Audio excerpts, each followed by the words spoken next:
Boundaries, boundaries, boundaries. Yeah, you. Come here, come here, come here. Listen, if you make your boundaries with God, then there's no one who can tell you that they're wrong.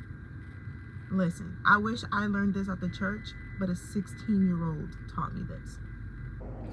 Listen, the scripture says in Proverbs 4:23, guard your heart above all else, for it determines the course of your life. And we hear that all the time, but what does that mean? Let me tell you. That means boundaries, sis. Boundaries, sir.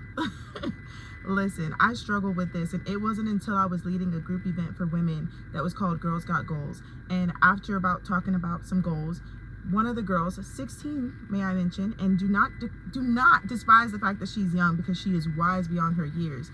She literally started to talk about boundaries. I don't know how we got there, but it was so pivotal, and I'm glad we did. Because first we started out talking about goals, then we started to ask the Lord, what do you want from me? And then here's a few of the things that we wrote down. She taught me something that I'll never forget, and I think everybody needs to know this.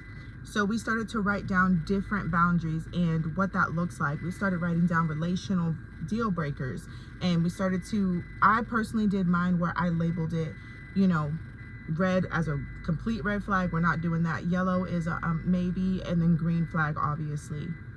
And then we also separated it into things that I'm unwilling to work on. But I also learned that I broke mine down into relational boundaries, and then we started doing different phases. So if it's just a talking phase, if we're just friends, then we went into the dating phase, and then we went into engagement phase, and then obviously in the marriage phase.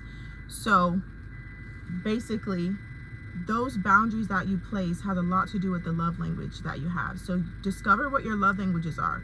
If you know, for example, that your love language is for sure physical touch and quality time, then that means your boundaries need to be a lot stronger in those areas, because that is a place of weakness for you at this time. And obviously, if we're trying to live a life in honor of Christ and we're going to wait till marriage, you need to get very, very specific when it comes to, am I going to allow him to touch me? Like, are we okay with kissing? Or am I going to wait until engagement and marriage phase to kiss? Am I okay with him touching my hair? Am I okay with him putting his hand on my leg? And I know some of these may sound tedious, but you have to get specific, because the more specific you get, the more you get to know what you're okay with and what God is obviously okay with. And you determine based off of your love languages that where you stand in those areas. And also just remember that, like, we're here literally all these different phases. Like, I'm here to talk to date and date to marry. It's that simple. And I'm willing to wait till marriage. So I pray that this helps you. Boundaries.